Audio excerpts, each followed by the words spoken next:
distinguished delegates, ladies and gentlemen, all protocols observed. Today, we converge in person after 2 long years, challenging years for that matter, who made across the entire continent and the world. But as this often tells us, every adversity carries with it the seeds of equal or greater benefit.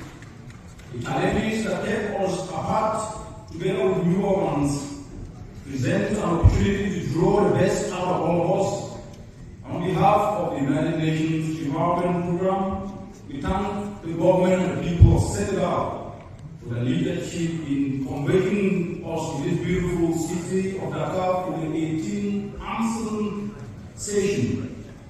This 18th AMSON session, the theme securing people's well-being and ensuring environmental sustainability in Africa, could not have been more timely. As we gather here today, Africa remains a very delicate state, with rising food and fuel prices fomenting the unprecedented socio-economic pressures of the COVID-19 emergency, which we are only starting to recover. The cumulative effect has seen the continent's inflation skyrocketing to 12.2%, the highest since 2008. Consequently, good people and the environment have borne the brunt. For example, the fuel crisis has pushed countries to the brink of considering unsustainable alternatives that are costly to the environment. In households across Africa, increased domestic energy costs have seen many falling back to dirty fuels, coal and tar, increasing the pressure on forests. Cumulatively, this desperate situation is a disruption of investments on the critical environmental front. Africa cannot afford such disruptions. Distinguished delegates, Africa here today, the challenges, environmental challenges, are visible across the continent, from climate change as projected by the IPCC 6th assessment report. Noted that even if warming were to kept below 1.5 degrees, up to 8% of today's farmland will become climatically unsuitable, causing up to 1 million children from Africa to suffer stunting. Furthermore, the rate of storms in Africa has quadrupled. Flooding seen across countries has increased by nearly tenfold, costing the continent between 10 billion to 90% of GDP in destroyed infrastructure. I think that is not enough. Africa is beset by plastic pollution, where 19 million tons of plastic waste are generated every year, and up to 17 million tons are mismanaged. Under business as usual, this scenario is projected to triple by 2060. Urban burning accounts for up to 29% of fine particulate pollution of Africa's air, and together with other air pollutants leads to 1.2 million premature deaths each and every year. On top of these, the continent's soils are highly threatened. In parts of Africa, to speak today, over $3.8 billion is lost yearly to erosion, flooding, and pollution. Other estimates show that up to 80% of the continent's cultivated soil are degraded, resulting in the loss of up to 60 kilograms of nutrients per hectare. In addition to all these distinguished delegates, there is a silent creeping killer called antimicrobial resistance. Where parts of Africa have the highest incidence of antimicrobial resistant deaths globally at 24 to 100,000 people. And if this trend continues, up to 4.1 million people in the continent will die annually from antimicrobial resistance in the next 27 years. Excellencies, distinguished delegates, just as he who earns calamity eats into his own family, the environmental sector finds itself in a difficult spot of addressing environmental and socio-economic challenges together, considering the intricate relations between them. With a rich agenda, this 18th AMSON session provides us with a spectacular opportunity to bring forth the environmental dimension of solutions to these challenges by addressing open burning of waste to plastic pollution, to fostering sustainable soil governance, improving ocean governance, enhancing of understanding of actions against antimicrobial resistance, reducing air pollution, this AMSN session is well fortified for environmental solutions. For example, when we're talking soil governance, addressing the inefficient use of soils and ecological resources in key dependent sectors such as agriculture will contribute to protecting our soils.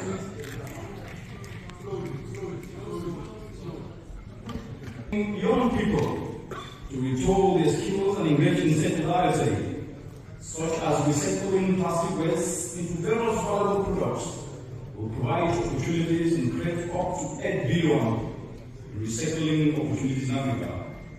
In addressing open burning of waste, investing in waste to electricity, and reduce over 90% of the initial volume of waste in African cities that are urbanizing at a faster rate and could create up to 20 million jobs.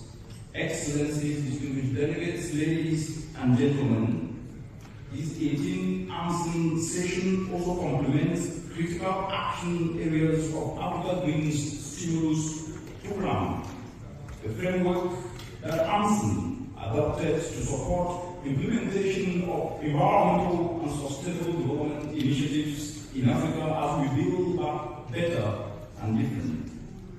At the operational level, to enhance the implementation of critical AMSN decisions and initiatives, as called for by the 17th session in Durban in 2019, this gathering will look at the role of the environmental protection agencies and the Directorate of the Environment in Africa, and how to enhance as well as strengthen collaboration between AMSN and Ministries of Finance and Economic Planning. Most importantly, distinguished delegates, what we do here today will be critical to solidifying Africa's centric positions in upcoming international processes, including COP27 on climate change, the resumed 15th session of the Biodiversity COP, and the Intergovernmental Negotiating Committee that will forge a global agreement on plastic pollution. As we get to work, distinguished delegates, let us remember this African proverb that those who accomplish great things pay attention to little ones. Every action you will take matters.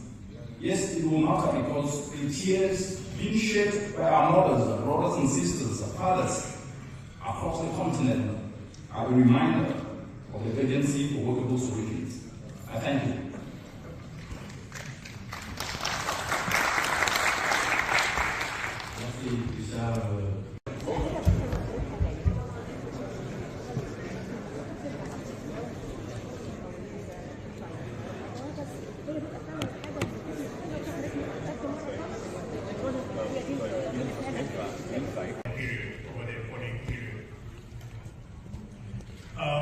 The report provides information with regard to the status of implementation of the decisions that were adopted by AMSN at the 17th session, which took place in Durban in 2019. It also highlights implementation of the outcomes of the 8th special session that took place in December 2020.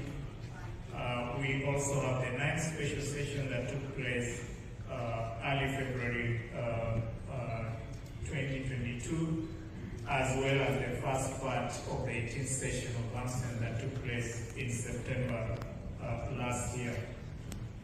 Now, in summary, the report provides highlights of some of the key activities and the associated outcomes.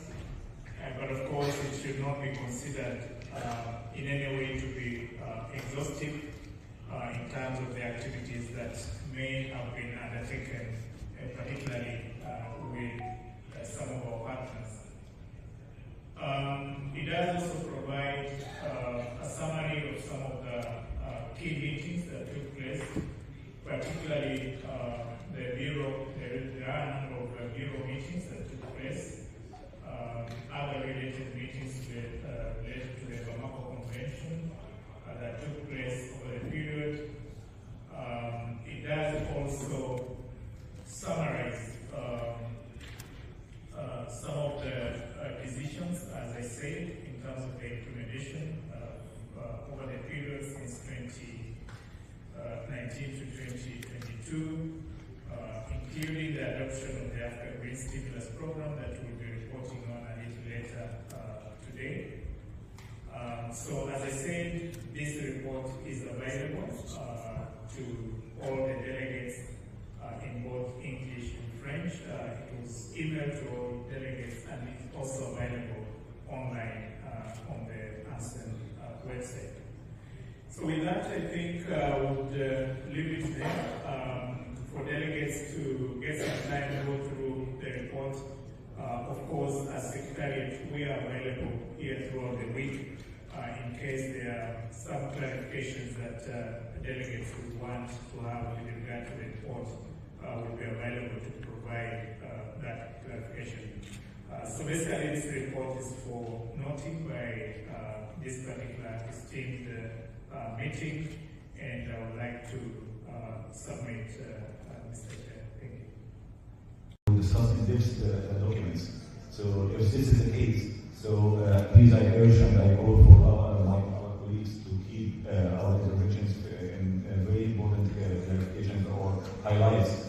And this is the case also. So you've mentioned that we are going to discuss those documents in depth tomorrow, but we don't have an idea about tomorrow's agenda. It's not clear for us. We don't have access to tomorrow's agenda and the breakout groups, as you've mentioned. Also, the website, the designated website, also doesn't have all the documents. For instance, the document for fostering soil health and biodiversity is not there. So we need to know more about tomorrow's agenda to organize ourselves. Also, it's another suggestion which is to make use of this big screen. I think it will help us if you have, we can display the documents that we are discussing. So I want to stress and to clarify more if I got you correct in the issue that we are going to discuss all these issues or all these documents in depth tomorrow, so that we can save the time for today's session to tomorrow. And how can we get access to tomorrow's detailed agenda to organize ourselves? And of course, last issue is that the website doesn't include all the documents, and they give an example of the documents that is talking about fostering soil health or soil biodiversity. It's fostering soil governance in Africa. Thank you, Mr. Chairman. Our waste management in Africa, infrastructure-based with an integrated waste management principle that promote waste resources and circularity as keys to address these challenges and as well as unlocking the African waste, the opportunity in Africa for waste management and waste sector. The initiative on waste burning and moving down in Africa that is led by UNHCR that aims at phasing out open waste burning, and the waste initiative 50 by 2050 that is led by to be launched in COP27, led by the government of Egypt Ministry of Environment, has the goal to treat and recycle 50% of waste by 2050, which are aimed to creating implementation mechanisms via a multi-stakeholder partnerships with all African countries. 50 by 2050 is to be the first waste initiative for Africa in COP. Actually, it is the first waste initiative in COP ever. We are glad that this is going to be meeting all the root causes of the challenges of waste management at the level of the African continent. Not just cities and not just a specific type of waste. It will be targeting all waste types and all the African cities and all the African continent. The COP27 Waste Initiative will be launched on day 17 in Sharm el-Sheikh in Africa, and we are happy to discuss more of that while you are with us. It will be addressing both making Transition and Adaptation. Also, this is going to be a collaborative partnership with all parties, with all continents, with all the African continents. And we will be have a successful implementation and implementation plans. More details will be discussed tomorrow during the working group number 3, and we will be very happy to discuss more and present more scientific base and information on this initiative. Thank you so much, Alison, for the leadership and the opportunity to present this presentation today and tomorrow. We look for your support, and we look forward to working with all the African countries. And hopefully, we'll see all of you during the launching in COP27 for 50 by 2050. Thank you so much.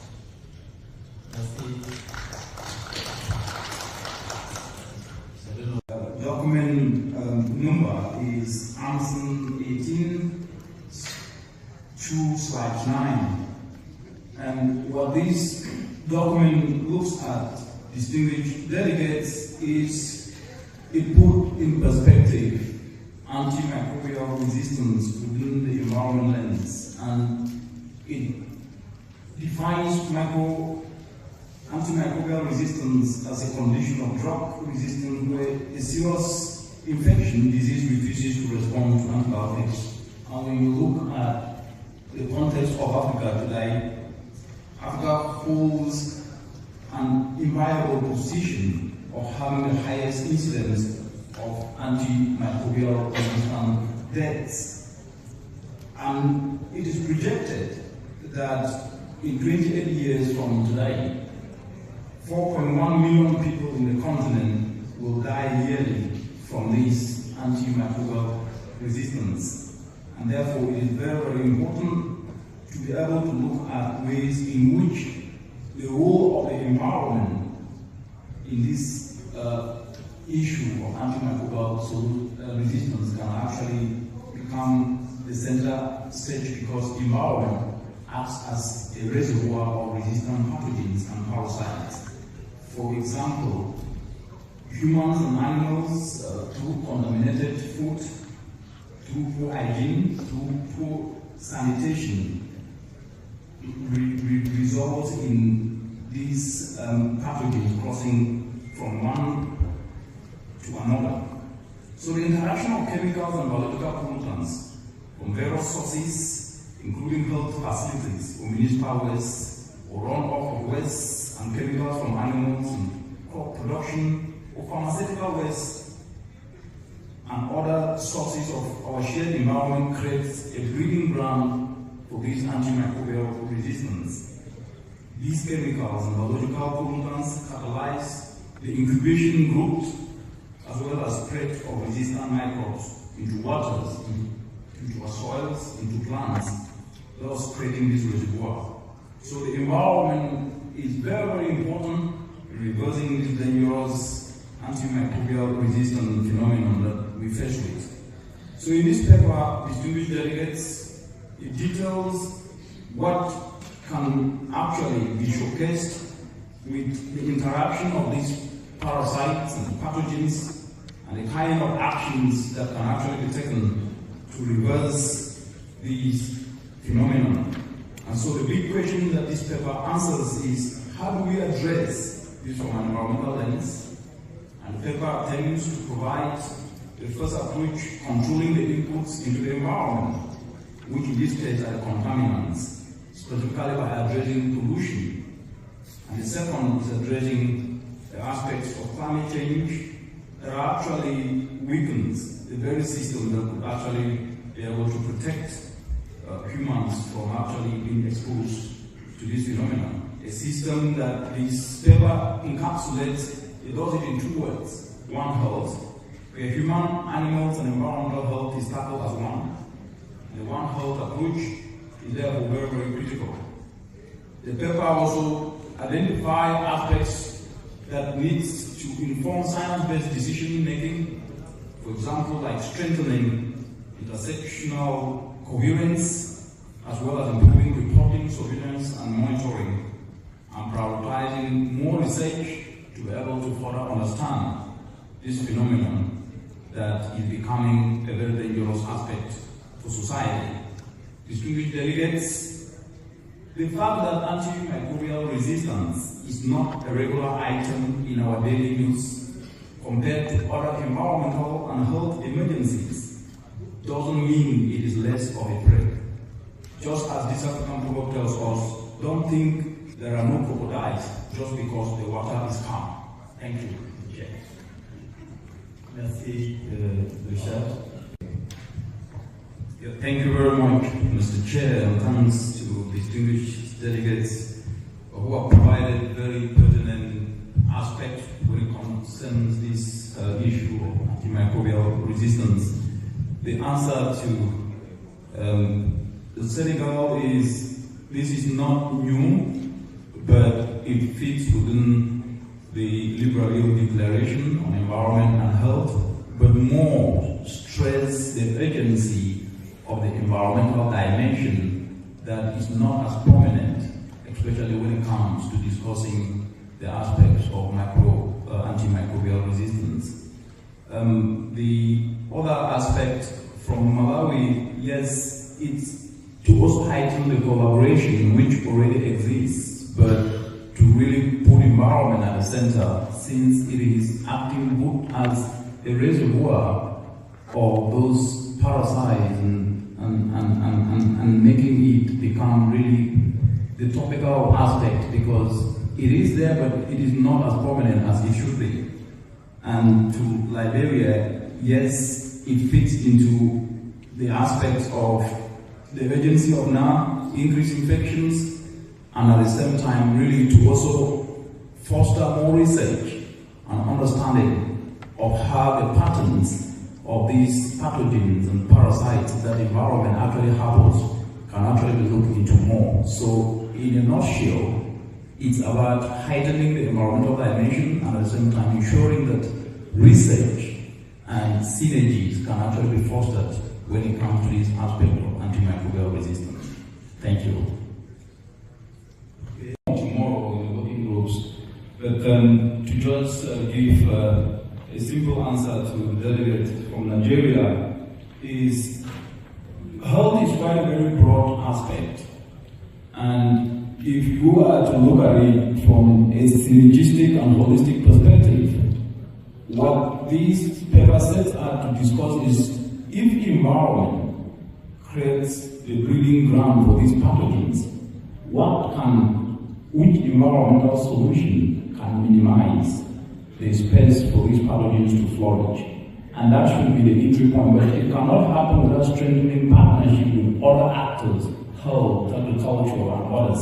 And so, like you rightly said, yes, the scope will be determined by EU member states in the discussion tomorrow. But as we said, the key is really to strengthen and showcase the environmental dimension of antimicrobial resistance.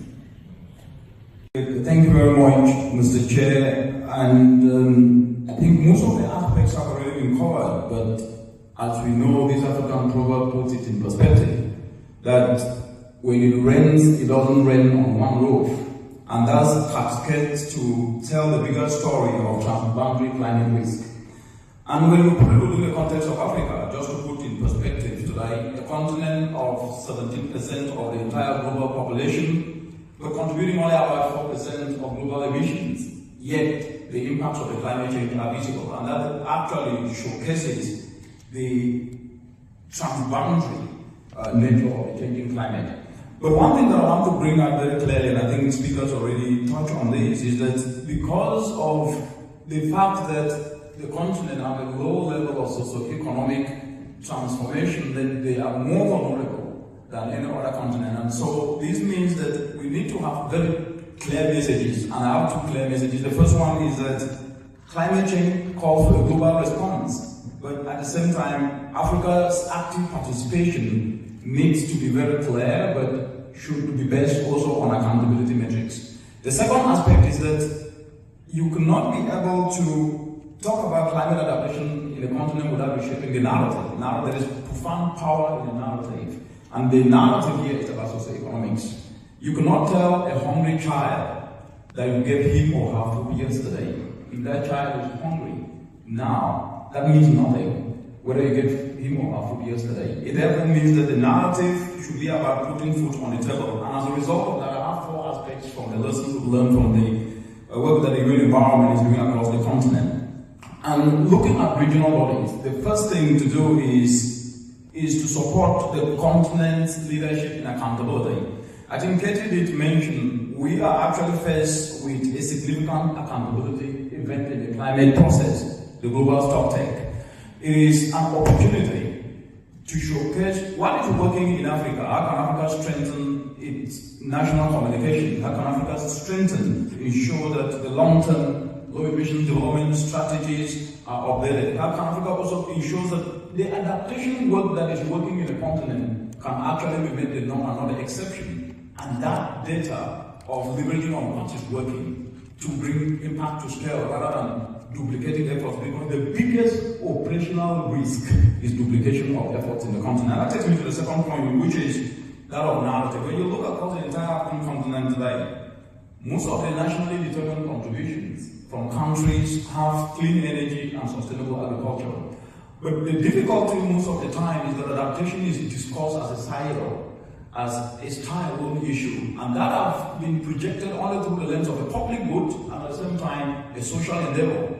We need to start looking at how do we leverage mitigation to power adaptation. Let's just take a mother who grows a tomato. When you travel across villages across the continent, Africa today, you will see tomatoes harvested, maybe grown using organic manure. They're there, but they don't last for long because there are lack of storage facilities, there are lack of value addition. What if we were to leverage solar-powered refrigerators, cool systems to just ensure we can store that tomato or add value to that tomato? It therefore means that if we don't marry adaptation and mitigation to be able to power socio-economic transformation, we might not be able to actually address the socio-economic challenges that the continent faces today. The third aspect is, if we do not start to see adaptation through the investment lens, we might never really be able to graduate from risk to opportunity. Because the narrative is about risk, but in every risk, there is an opportunity. And how do you then tap an opportunity in risk? You tap it by making sure that we make adaptation an enterprising endeavor. And how do you make that an enterprising endeavor? The NDCs need to be turned into investment plans, where adaptation NDCs are seen through the lens of creating enterprises and at the same time inspiring the informal sector and the formal sector to build that up. The fourth aspect is the continent of Africa is a young continent today. And most of the young people, as the previous speaker already mentioned, are leaving the continent because there are a lack of jobs. But how can we tap into the ingenuity by ensuring that we tool their skills so that at least we make adaptation attractive to them by making sure they can start tapping opportunities within the climate action space? For example, just turning simple agricultural waste into organic manure provides an opportunity that will help not only ensure that our soils are intact, but will increase agricultural productivity. That's a huge business for young people. And they do not care whether there is a risk or not. They care about money in their pockets and put on the table. That goes back to the narrative issue that I was mentioning. And the last aspect is you can only compete from a position of strength. Africa's strength is our traditional institutional structures, it's our governance structures, but sometimes we ignore simple cooperatives. Leveraging local traditional governance structure. Through our work in Uganda, we use the Uganda Kingdom, where the king's voice is policy. Adopt ecosystem-based adaptation. Just the king telling 12 million people, leverage agroforestry techniques, leverage conservation techniques, it became law. If we do not leverage traditional institutions that are closer to the people who matter, we'll be missing the point. And that is a very important aspect. Like this African proverb tells us, one cannot build a house to last years from now. It means we can only build resilient communities by starting to do work today, not waiting for tomorrow, because it will be too late. Thank you.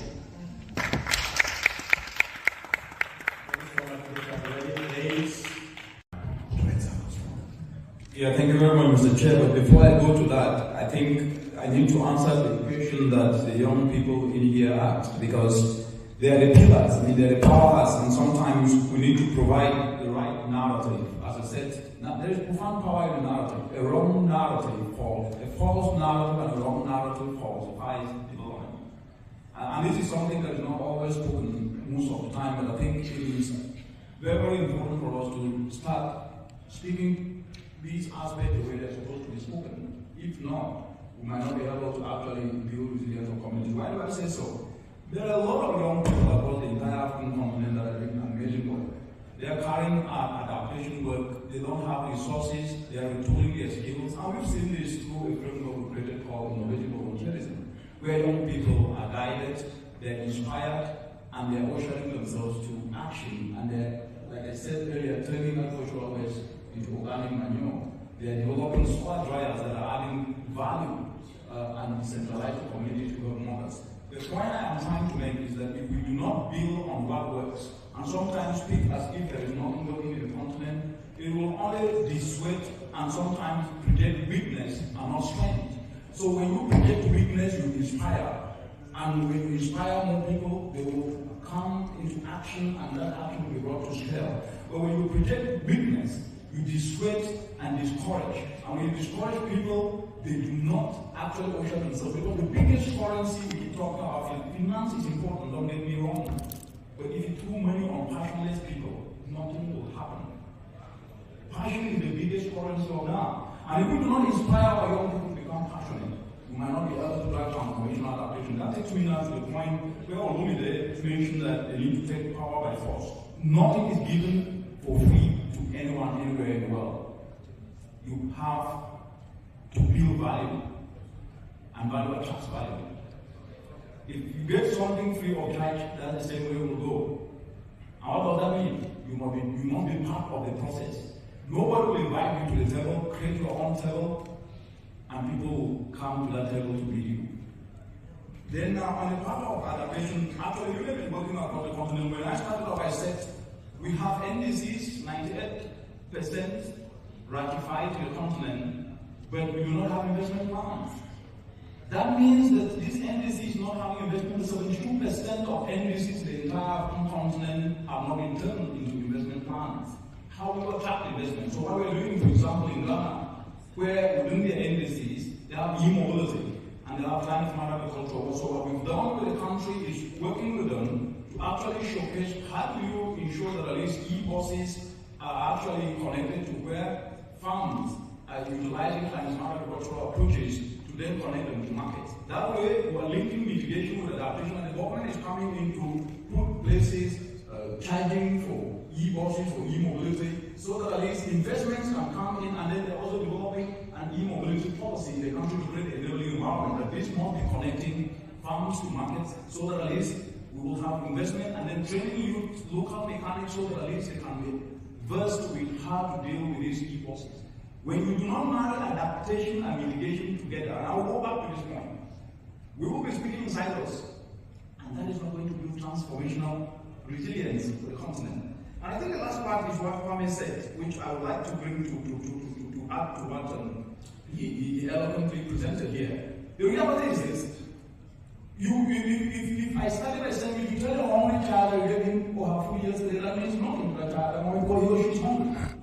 If you give early money to the community that do not have money to be able to relocate to elsewhere, how do they do that? We've seen hurricanes around the world. We've seen hurricanes in the United States. But we've also seen cyclones in Africa, Cyclone Idai, that hit southern African region.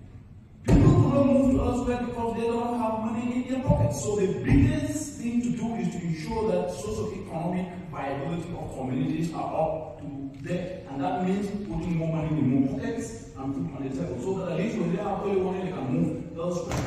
If you give the information and they cannot be able to move, that means nothing. So we must be able to focus on this one word, socio-economics. Thank you. To be part of this discussion, which is quite very timely, on this integrated assessment of air pollution, climate change, for sustainable development in the African continent. This conversation couldn't have been more timely, and I would like to start off with a proverb that says, if you close your eyes to facts, you will learn through accidents. The global film industry is an example that I would like to use to contextualize the reality we face today. The global film industry generates an estimated $100 billion, 5 times more than what Africa has received when it comes to climate finance. Among the most captivating things that we see in these movies are those that project doomsday scenario of people breathing and dying from mysterious poisons. Unfortunately, what most of us only see in movies is the dreadful reality of about 1.2 million people who die prematurely every year across the African continent for doing what they must do to sustain their lives, breathing. Air pollution is Africa's second largest cause of death, with an economic cost estimated at over 400 billion yearly in the continent today.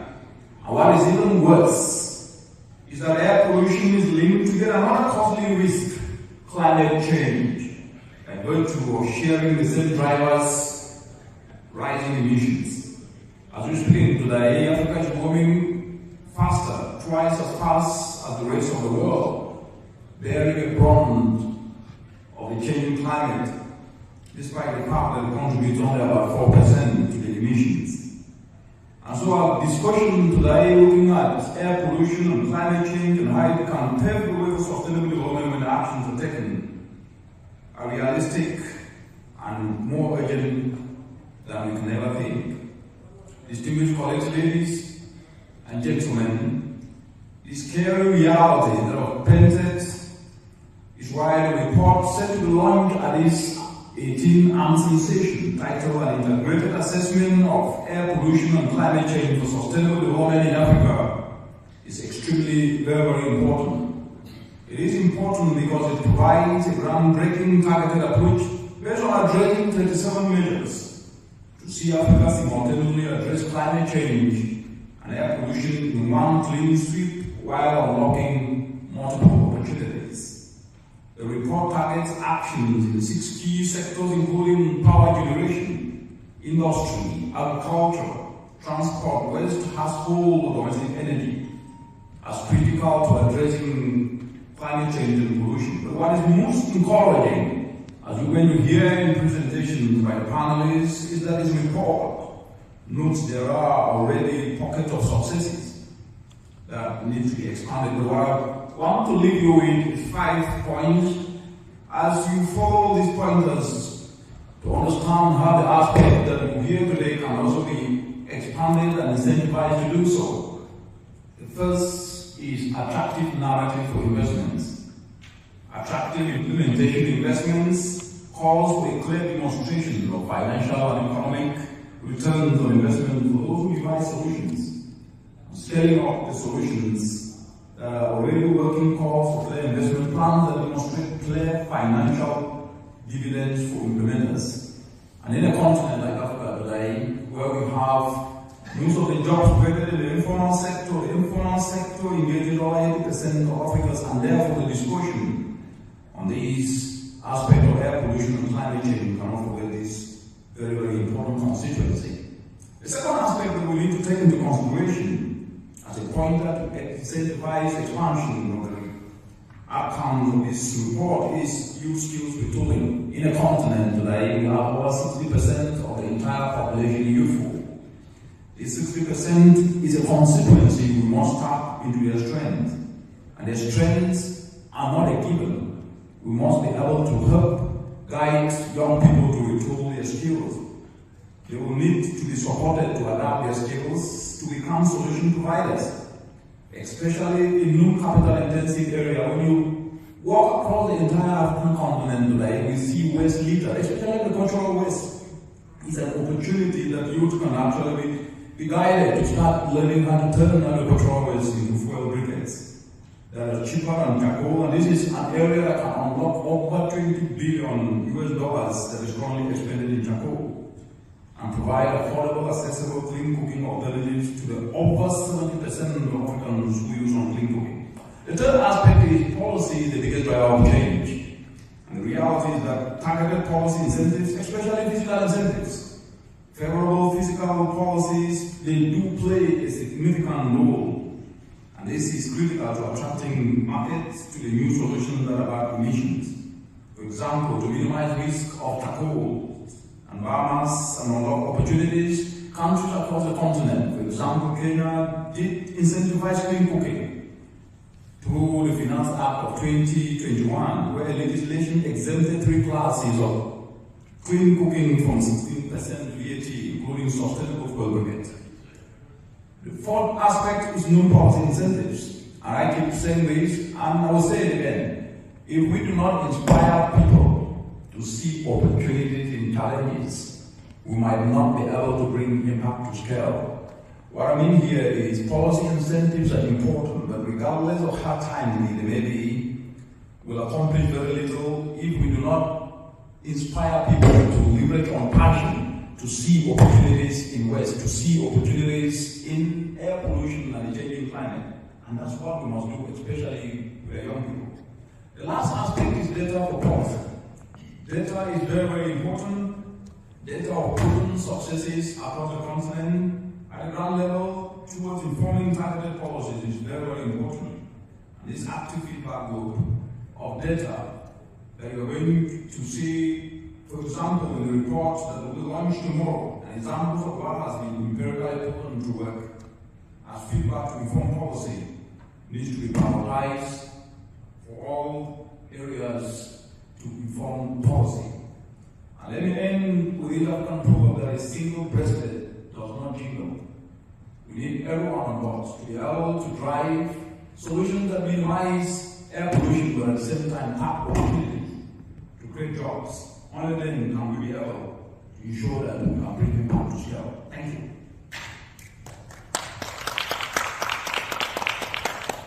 Thank you so much. Which path is best for Africa, but it informs and facilitates discussions on this particular topic. Next. Next slide.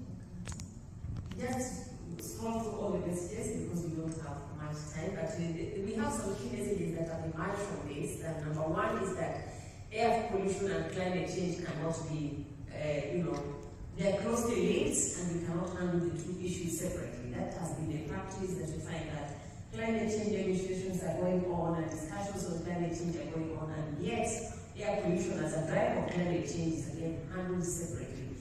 The innovative nature of this assessment was that we are bringing these two issues together. And we are saying that by investing in the solutions to fight climate change and air pollution together, Africa has the opportunity to building on progress that she has already made in recent decades. We can achieve multiple benefits. Next. Now, the nations which we're proposing, 37 of them, we are glad to report that they have, many of them are related and they are actually being implemented. We are able to generate sufficient benefits in the environment sector, social, economic benefits, gender, across ages, across different socioeconomic groups. We have shown that there will be tremendous improvement on how increased crop yields. You know that in Africa we are still an agrarian continent, and therefore food production, food and nutrition security are very, very important. A hungry population cannot be a productive population. Next.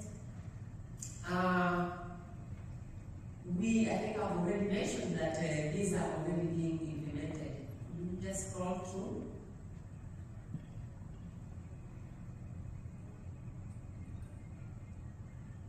Just move on. This is where I get controlling the movement of slides by myself. Now I feel very handicapped. Now let me highlight 3 recommendations that we have from the assessment. Number one is that it's important that we develop a continental program on air quality management. And we are labeling this the Africa Clean Air Program. This program should be anchored go back, because I need to emphasize the 3 recommendations. The program should be anchored across the continent and across being handled by different stakeholders. The other recommendation we are saying is that by catalyzing and supporting the development and implementation of this continental and practical program for sustainable transport, energy generation, and the news industry, agriculture, and those sectors. Africa will have moved on to a better development trajectory. Finally, we think that development of an African Environment Convention for the prevention and management of air pollution, given that it is a common problem, is something that Africa should have in place. And we know that the development of convention is a very ambition, but the ambition is taking a level of 1,000 miles in one. So we are and we are expecting that out of this answer session, we'll be able to get a mandate to move on with these recommendations. The next set of slides, which are showing what happens in each of the sectors, I think we have the opportunity to read them. We just scroll through. We have what should be done on the energy production and consumption sector, the transport, agriculture, and waste. We go to the end. I think that is the transport sector and what will happen. We are coming to the systems in buses, clean energy for the transport sector.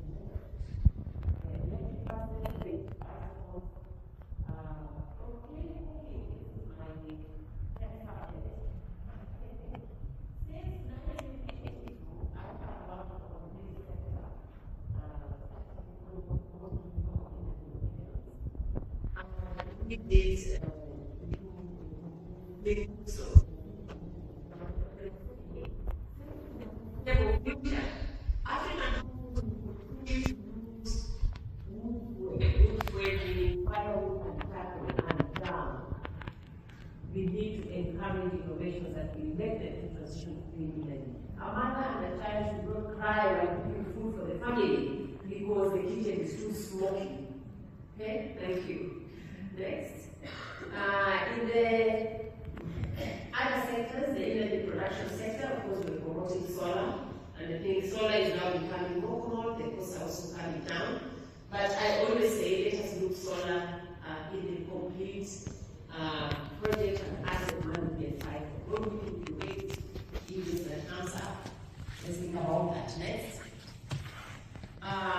One of our key findings is that a lot of emissions, particularly on methane, comes from the agriculture sector, in the rice production system, and also in the management. A lot of your posts, when I go through them, I number one, you know, when you have good network, money won't drive you, to be honest. In fact, in fact, to divine wealthy people, to know how wealthy someone is the network the person has, you know. Beyond money, you have really shown us that it is good to be committed to whatever we do as young people. And of course, in the environment space, you have really inspired a lot of us. You have really inspired me. And thank you. You said everything. Yeah.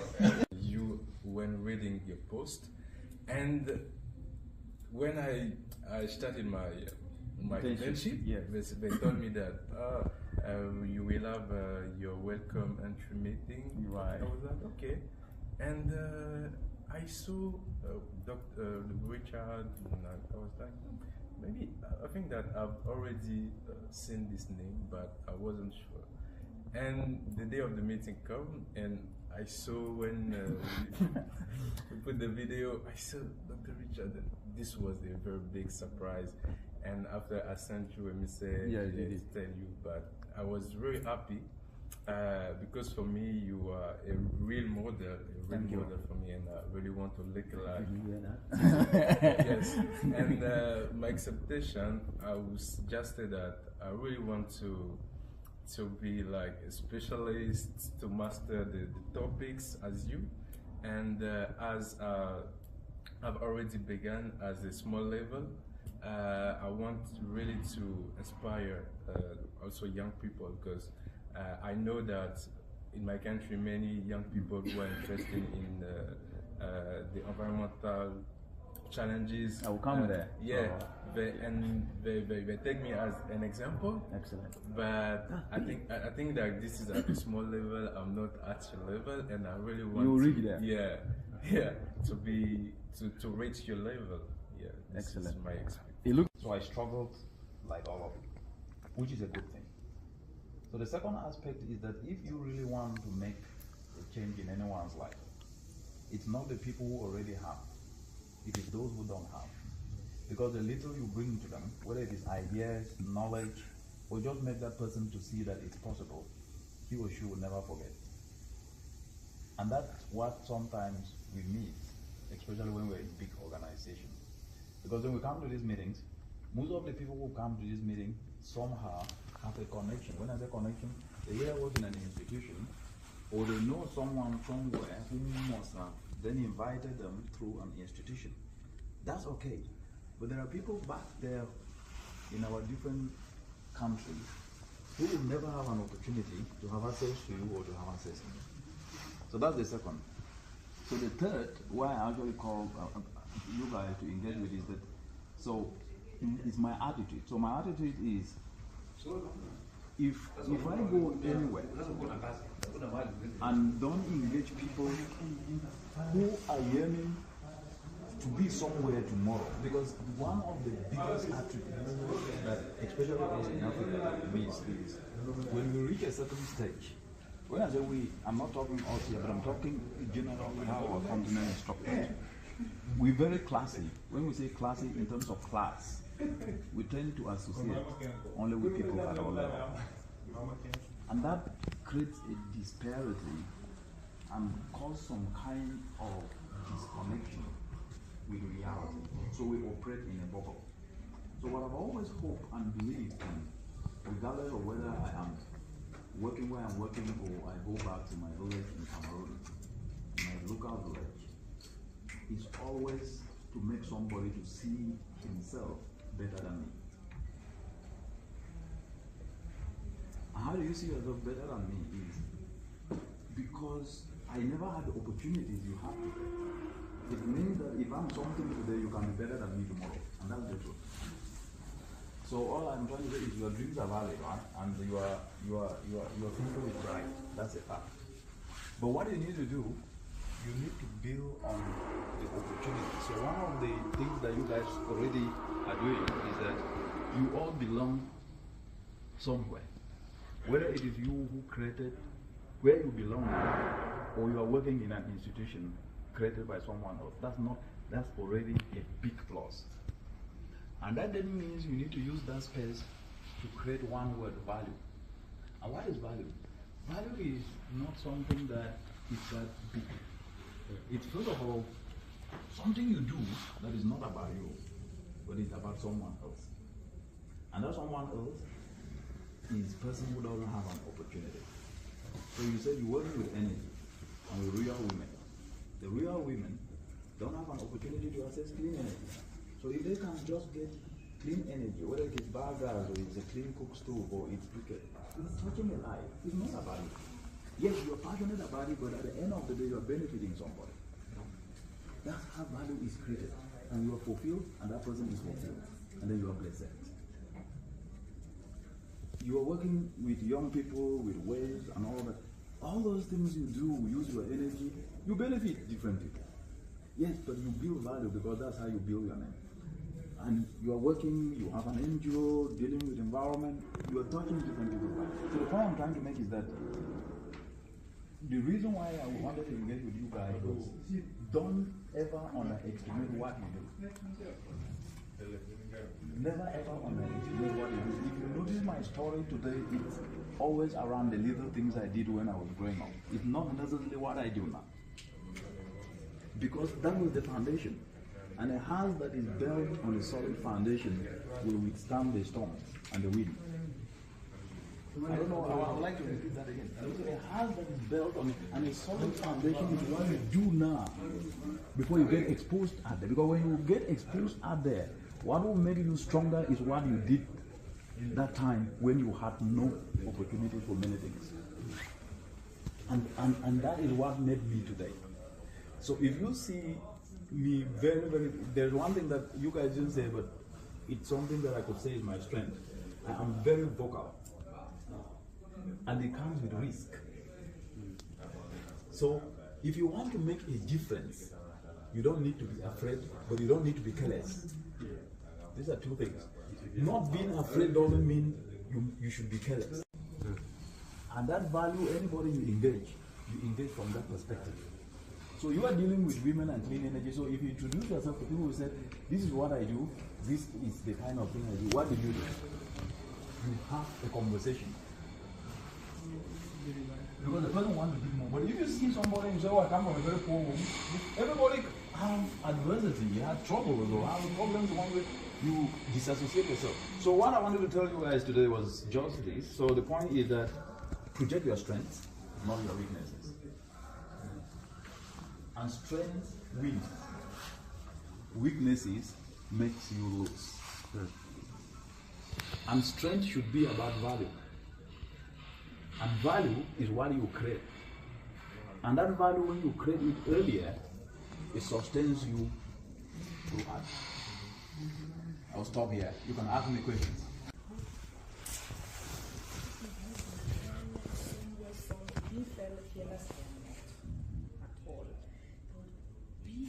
Not being careless, I'm trying to ask myself, I hope you have not been careless somewhere.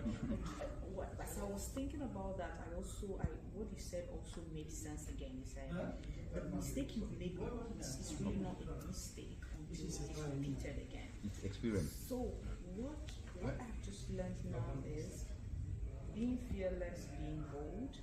I'm going to make very conscious effort to marry it with not being careless.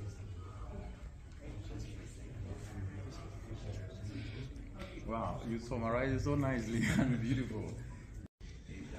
Part of what you said, is the fact that we should never underestimate what we do, and looking at some of the actions that maybe particularly me that I've been doing, that some things I would just see as maybe this is little, it is not reaching a larger community.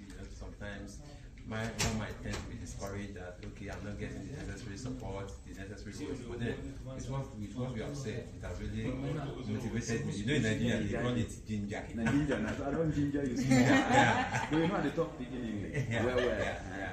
I was so surprised. I said, what's your name? So I don't get the ginger. So you understand? You don't get the ginger. So whatever I'm doing now, and then no effort is little, and I'll continue to push as long as I'm affecting life and I'm breaking ground. So thank you. It's very difficult to talk after you because you almost said anything. But what I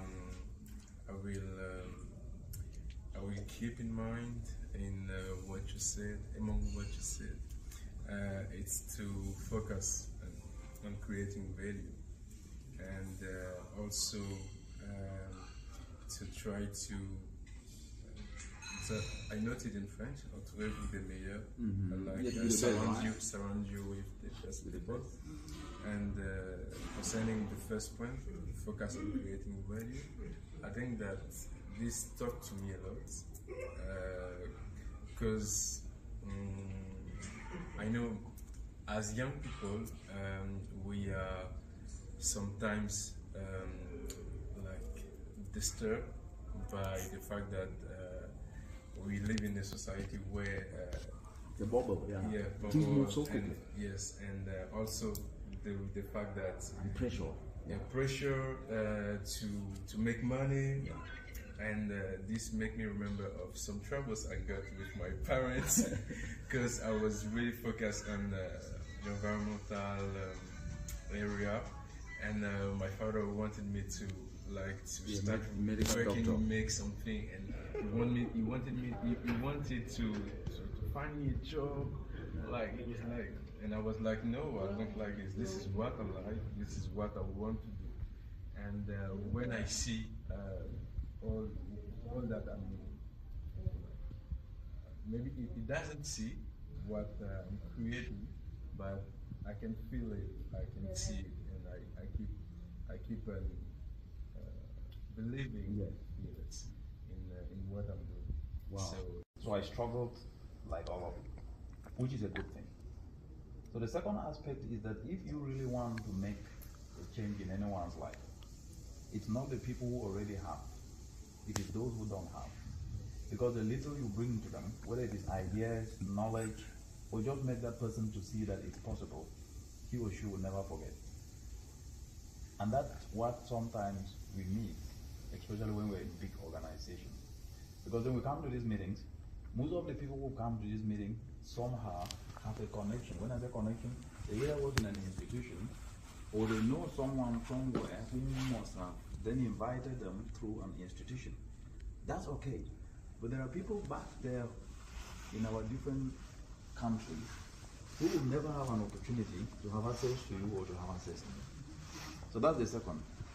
So the third, why I actually call you guys to engage with is that, so it's my attitude. So my attitude is, if I go anywhere and don't engage people who are yearning to be somewhere tomorrow, because one of the biggest attributes that especially us in Africa miss is when we reach a certain stage. When I say we, I'm not talking us here, but I'm talking generally how our continent is structured. We're very classy. When we say classy in terms of class, we tend to associate only with people at our level. And that creates a disparity and causes some kind of disconnection with reality. So we operate in a bubble. So what I've always hoped and believed in, regardless of whether I am working where I'm working or I go back to my village in Cameroon, my local village, is always to make somebody to see himself better than me. And how do you see yourself better than me is because I never had the opportunities you have today. It means that if I'm something today, you can be better than me tomorrow. And that's the truth. So all I'm trying to say is your dreams are valid, right? And your future is bright. That's a fact. But what you need to do, you need to build on the opportunity. So one of the things that you guys already are doing is that you all belong somewhere. Whether it is you who created where you belong or you are working in an institution created by someone else, that's already a big plus. And that then means you need to use that space to create one word, value. And what is value? Value is not something that is that big. It's first of all something you do that is not about you, but it's about someone else. And that someone else is a person who doesn't have an opportunity. So you said you're working with energy and with real women. The real women don't have an opportunity to access clean energy. So if they can just get clean energy, whether it is burgers or it's a clean cook stove or it's cricket, it's touching a life. It's not about it. Yes, you're passionate about it, but at the end of the day, you're benefiting somebody. That's how value is created. And you are fulfilled, and that person is fulfilled. And then you are blessed. You are working with young people, with waves and all that. All those things you do, use your energy, you benefit different people. Yes, but you build value because that's how you build your name. And you are working, you have an NGO, dealing with environment, you are touching different people. So the point I'm trying to make is that the reason why I wanted to engage with you guys was don't ever underestimate what you do. Never ever underestimate what you do. If you notice my story today, it's always around the little things I did when I was growing up. It's not necessarily what I do now. Because that was the foundation. And a house that is built on a solid foundation will withstand the storms and the wind. I don't know, I would like to repeat that again. A house that is built on and a solid foundation is what you do now before you get exposed out there. Because when you get exposed out there, what will make you stronger is what you did that time when you had no opportunity for many things. And that is what made me today. So if you see me there's one thing that you guys didn't say, but it's something that I could say is my strength. I am very vocal. And it comes with risk. So if you want to make a difference, you don't need to be afraid, but you don't need to be careless. These are two things. Not being afraid doesn't mean you tell a story, If you listen to me very carefully, I'm a very good storyteller. And it must be about what you have done and what you've been part of. If it was a tree you planted, don't be shy to tell that story. This community never had water. We mobilized them, we planted this, today they have water. We are proud. In my village, they say it takes a village to raise a child. That shows partnerships, that shows selflessness. Whether people like what you say or not, it should not, that's where fearlessness comes in. Be bold enough to tell your story and be proud of your roots. If you are from Cote d'Ivoire or Cameroon, be proud of your country and never shy away from telling your story because you think that they will see you as inferior. No, your strength is the difference you bring, and that uniqueness is always about that authenticity that comes from you telling a story about what you know best, and use your strength. Use your strength. Don't imitate. Don't imitate. Frame your narrative because it makes you authentic. Don't imitate. The other aspect is what brings money never starts with money. It's value. Value attracts money. And people come to you because they know you can offer value. And never ever start any discussion from the perspective of I don't have. No, you have. You are alive, my friend. You have knowledge. Share the ideas. Share the ideas. And the last aspect is, I will repeat what I said earlier, don't be afraid to fail, but learn from the mistakes. Learn from the mistakes and move forward. And don't be afraid to drop bad friends. Anybody who discourages you is a bad person. Not bad in the sense that it's bad from the perspective that he's draining your energy. Drop the person. Because when you succeed in whatever thing you do, the very people want to associate with you. That's okay. Value attracts. Thank you. Que l'Afrique n'est pas venue à Rotterdam tendre la main.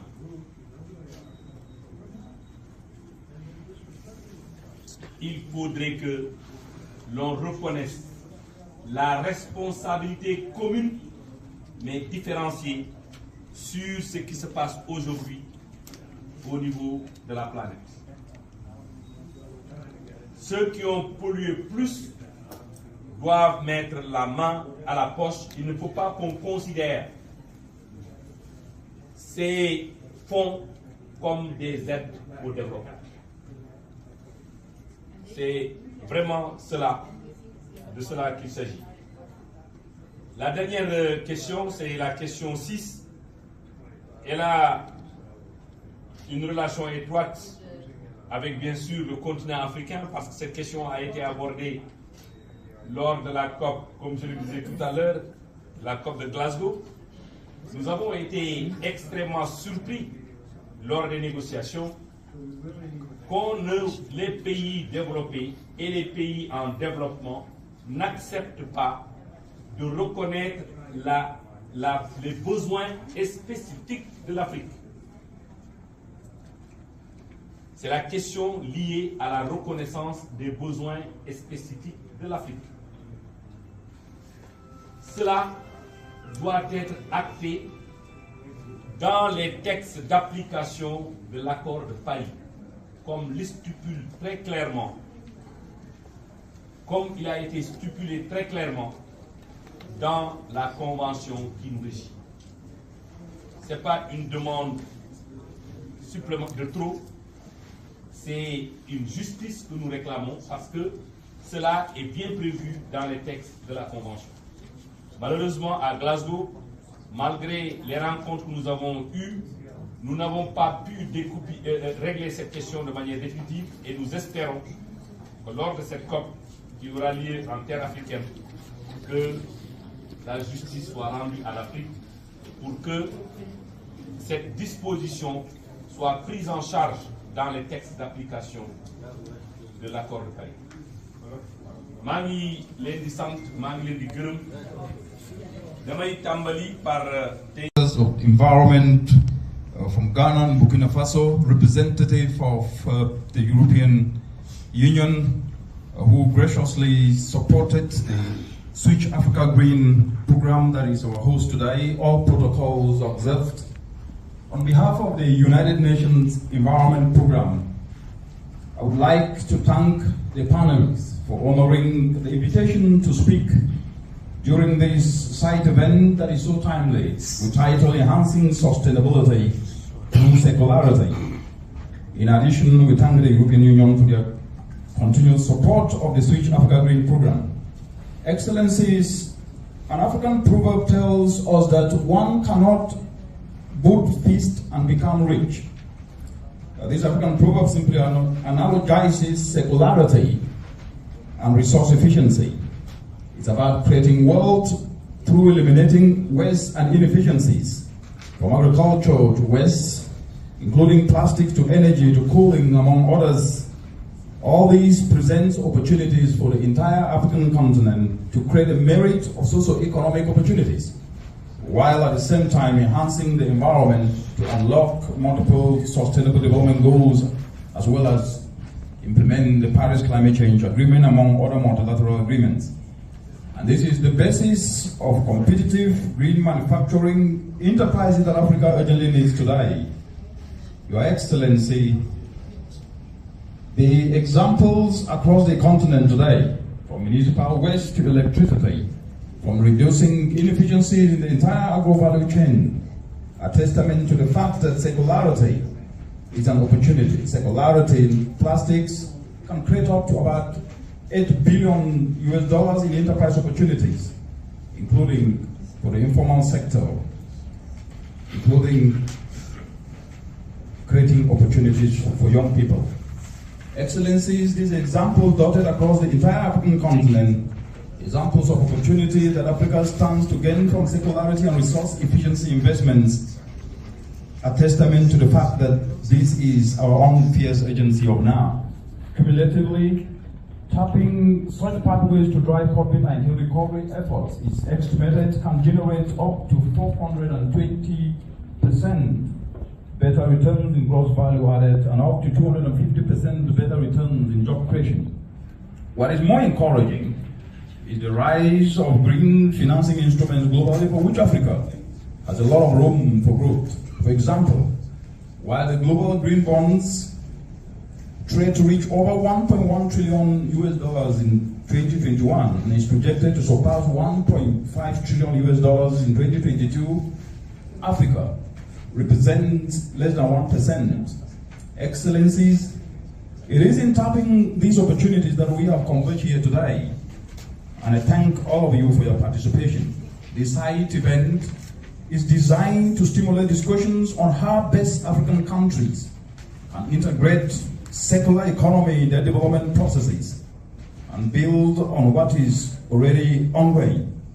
In Africa, the United Nations Environment Program is promoting circular economy through a number of initiatives, including using circularity in sustainable consumption and production to divert waste in countries, sustainable, healthy and inclusive food systems, transformation, innovative business practices and economic models in the textile value chain funded by the European Union, and green business development through Switch Africa Green program, among others.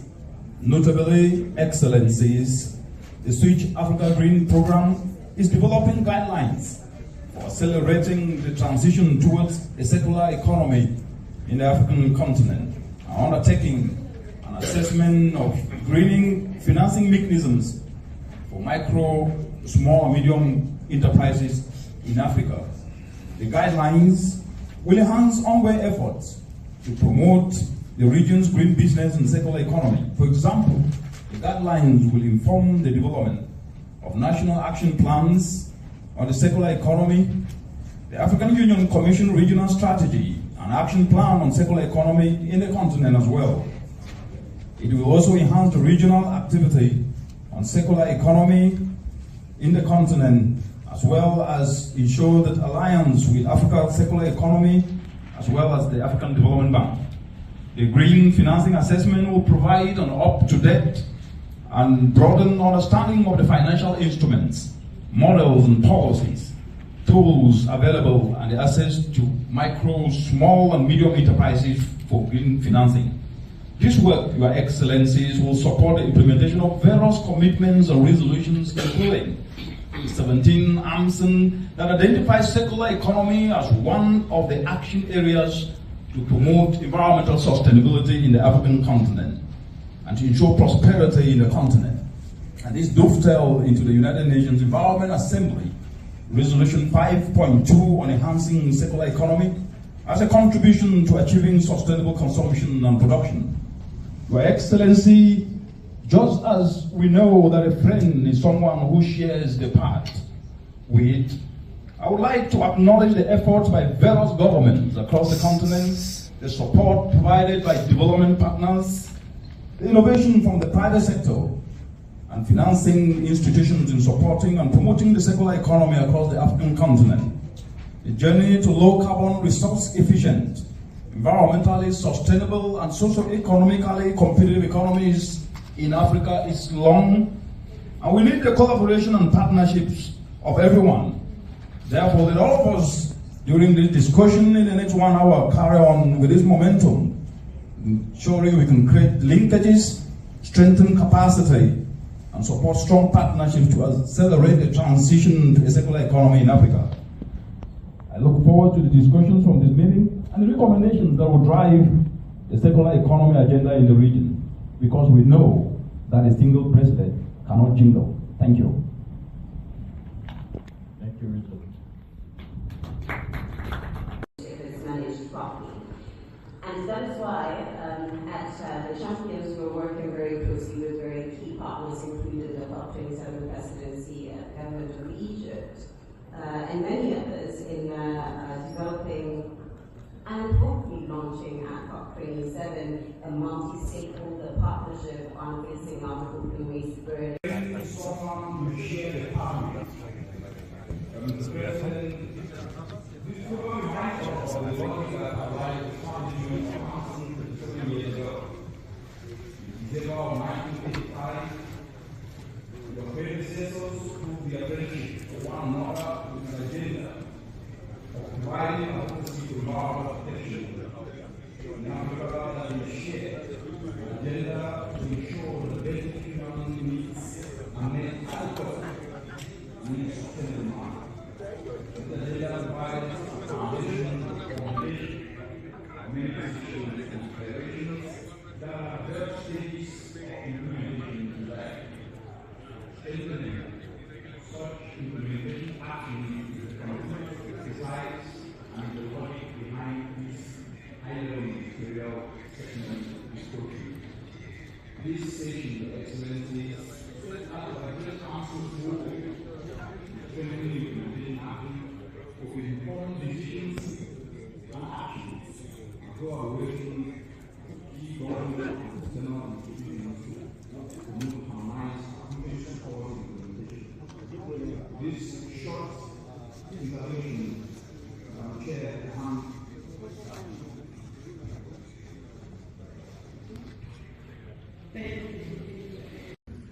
while you are waiting between 5% to 60% less consumer electricity and fossil power plants, circularity in plastic can create up to 8 billion in international security, including for the informal sector, through actions like making plastic bags.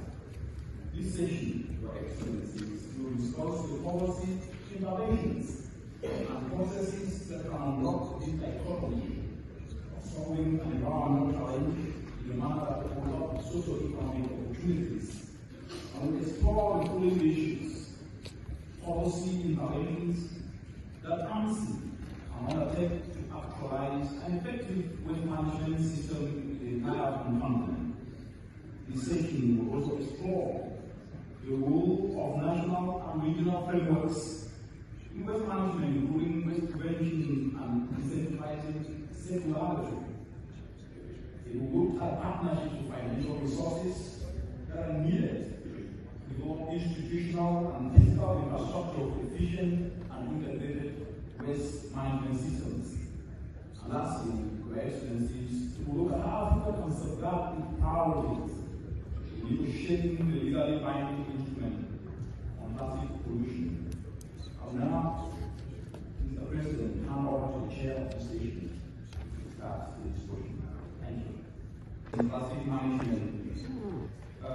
start off with an African proverb, Excellencies, that the eye never forgets what the heart has seen.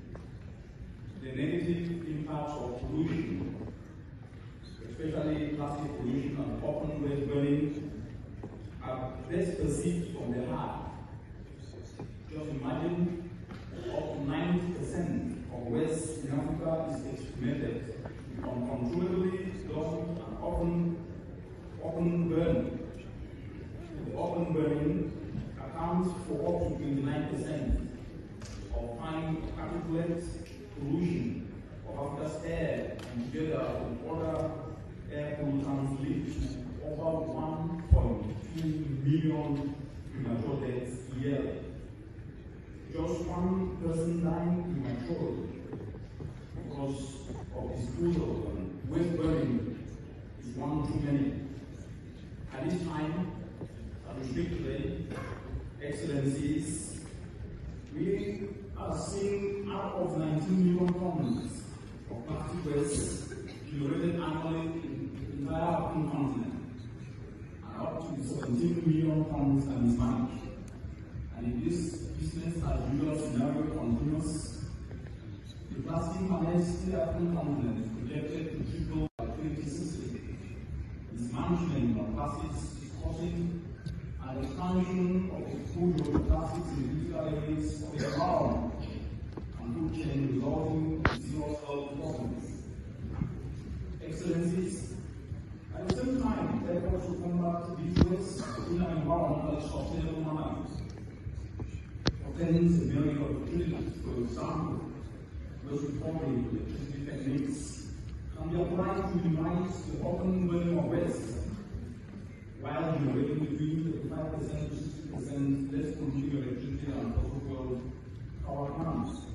Circularity in plastic can create up to 8 billion in international security, including for the informal sector, through actions like making plastic cards.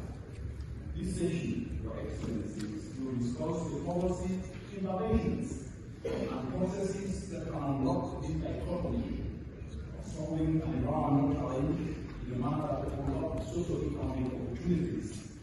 And will explore the following issues: policy interventions that answer and undertake to actualize an effective waste management system in the entire African continent.